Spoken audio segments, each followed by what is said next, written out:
This is Radhika गौर और शुरू करने जा रहे हैं हम आज का अपना आखिरी टॉपिक, मतलब जो हमारा आंकड़ों का प्रबंधन चैप्टर है इसका आखिरी टॉपिक, मतलब इससे रिलेटेड जो हमारे प्रश्नोत्तर हैं उनके बारे में आज हम इस सेशन में डिस्कस करने जा रहे हैं। तो चलिए शुरू करते हैं।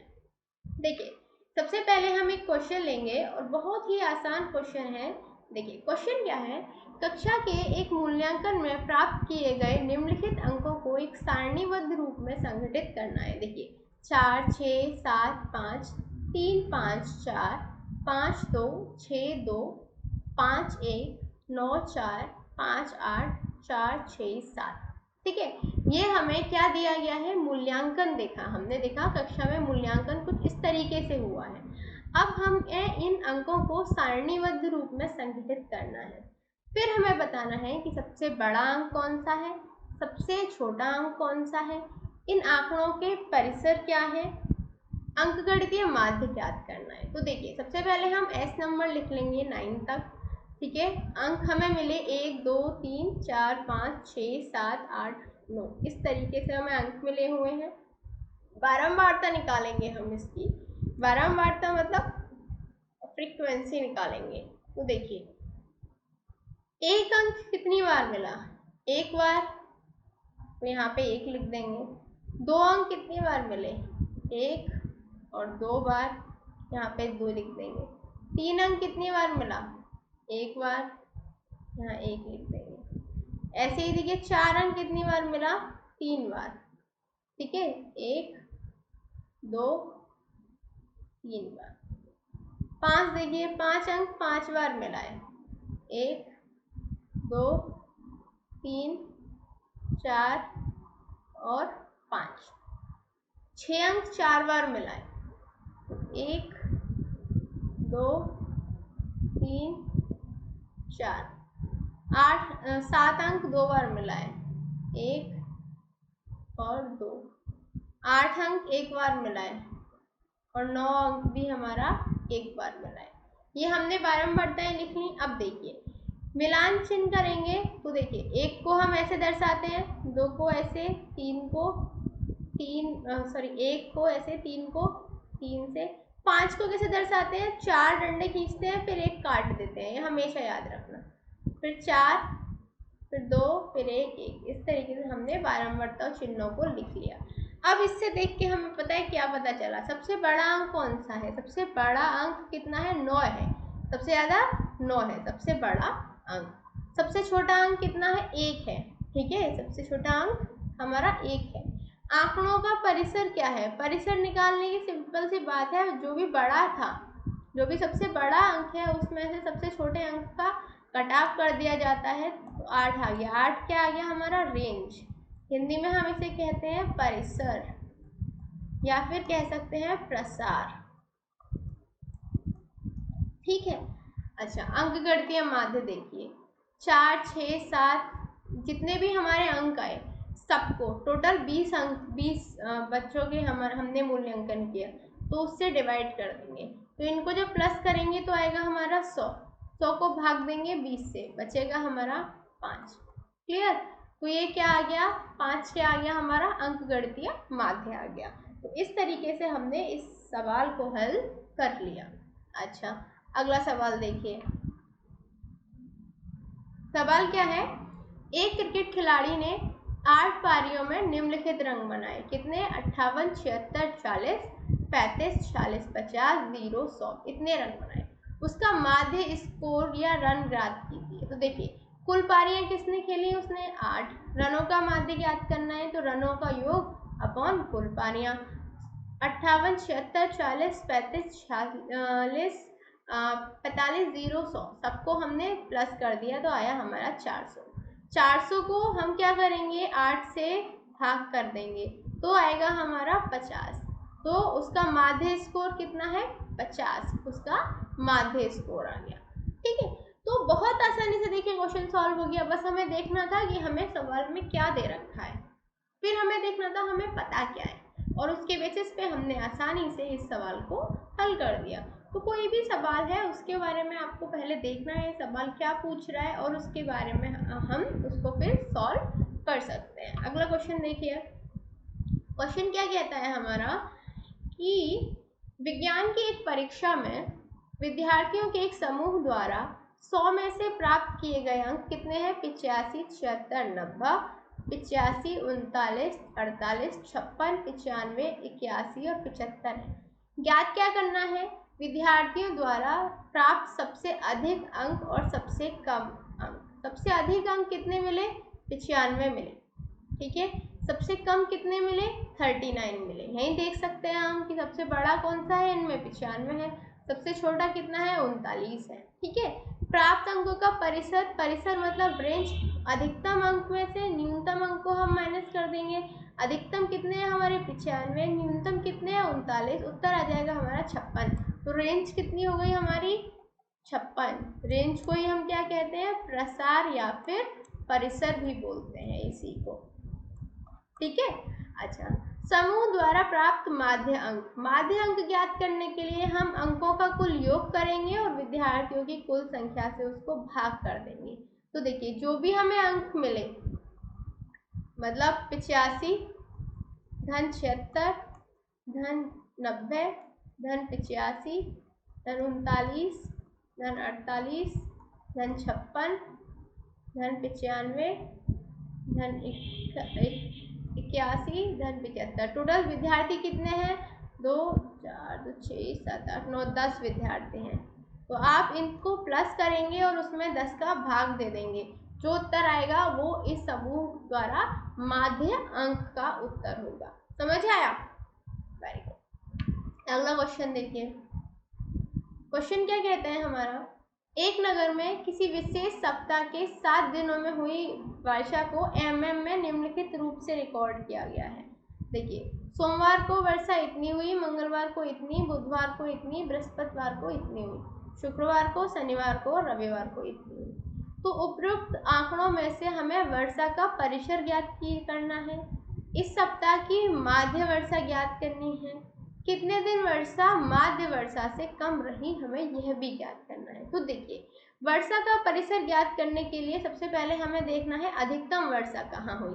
तो अधिकतम वर्षा कहाँ पे हुई? शुक्रवार वाले दिन हुई। कितनी हुई? 20.5। न्यूनतम वर्षा कब हुई? बृहस्पतिवार वाले दिन और सोमवार वाले दिन हुई। कितनी हुई? 0.0। तो 20.5 में से 0.0 को माइनस करेंगे तो 20.5 mm ही आएगा। तो हमारी ये क्या हो गई? ये हमारी हो गई रेंज, ठीक है। मतलब जो परिसर है वो कितना आ गया हमारा? 20.5 mm आ गया। अच्छा, सप्ताह की माध्य वर्षा ज्ञात करनी है। क्या ज्ञात करनी है? सप्ताह की माध्य वर्षा। तो देखिए, कुल रिकॉर्ड की गई वर्षा को कुल दिन से भाग दे देंगे। तो कुल रिकॉर्ड की गई वर्षा कितनी है?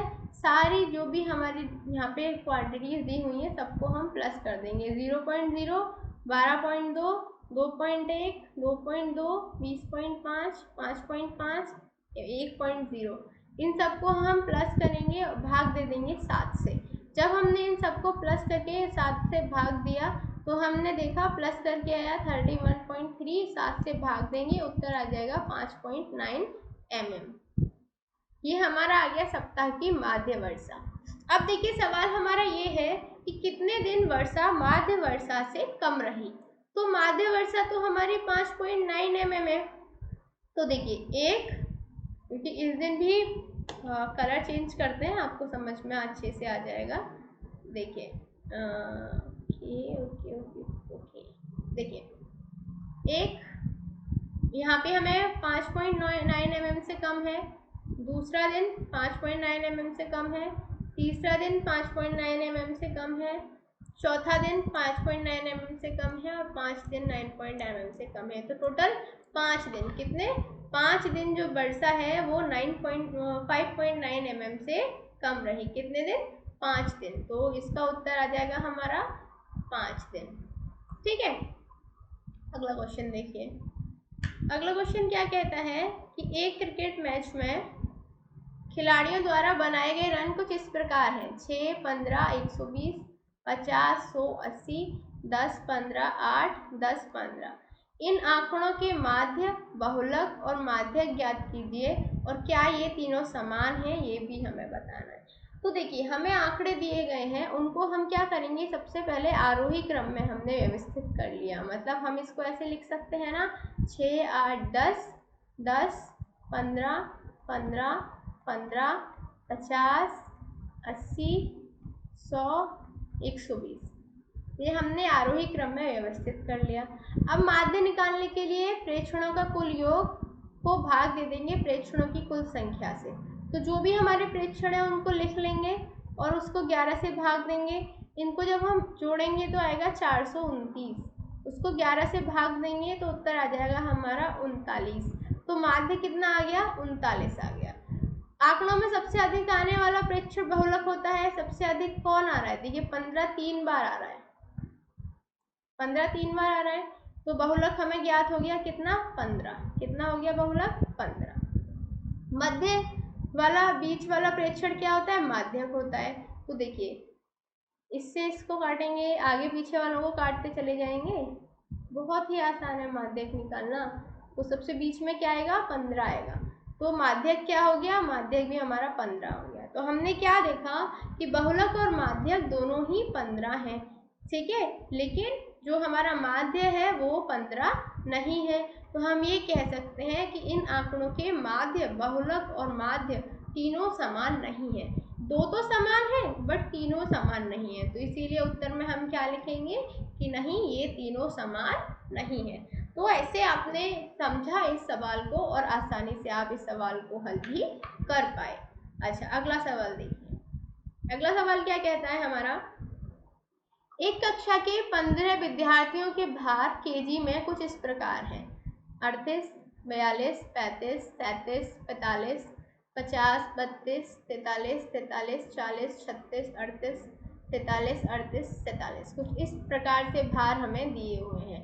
इन आंकड़ों के बहुलक और माध्यक ज्ञात करने हैं। क्या ज्ञात करने हैं? बहुलक और माध्यक ज्ञात करने हैं।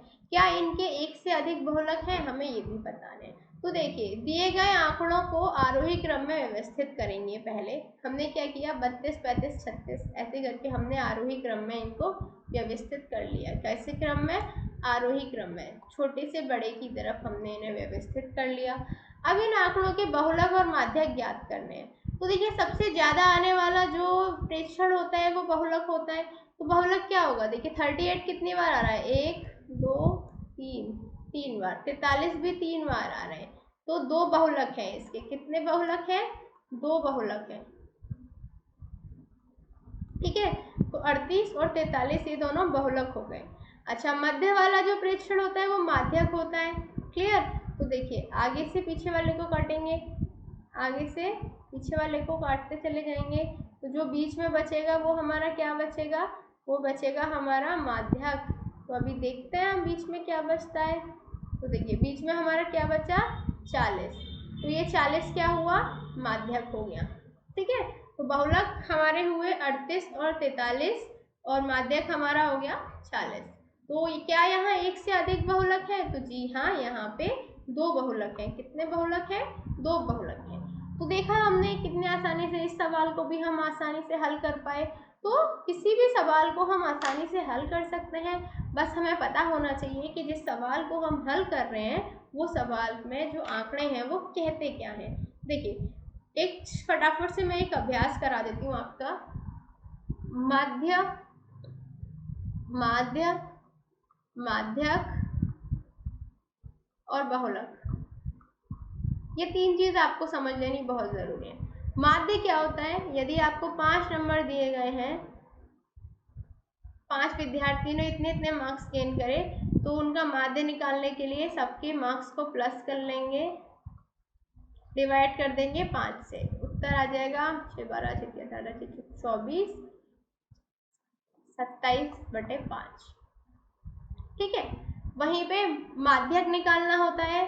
तो यदि हमारे पास ये नंबर है तो हम आगे से पीछे वालों को कट करते हैं, जो बीच में आता है वो क्या होता है? हमारा माध्य होता है। लेकिन ऐसे नहीं सॉल्व कर सकते उसको, पहले हमें आरोही क्रम में व्यवस्थित करना होगा। इसमें आरोही क्रम में व्यवस्थित करना होगा। उसके बाद जो बीच वाला हमारा जो हमारा सबसे बीच में होगा वो क्या होगा? माध्यक होगा, ठीक है। और बहुलक क्या होता है? सबसे ज्यादा आने वाला, सबसे ज्यादा बार आने वाली जो संख्या होती है सबसे ज़्यादा बार आने वाली संख्या होती है उसे हम बहुलक कह सकते हैं। तो आज के लिए बस इतना ही। उम्मीद करती हूँ आपको ये सेशन बहुत पसंद आया होगा और ये जो चैप्टर है आंकड़ों का प्रबंधन आपको अच्छे से समझ में आ चुका होगा। मिलेंगे अगले चैप्टर में, तब तक के लिए शुक्रिया and good bye, take care.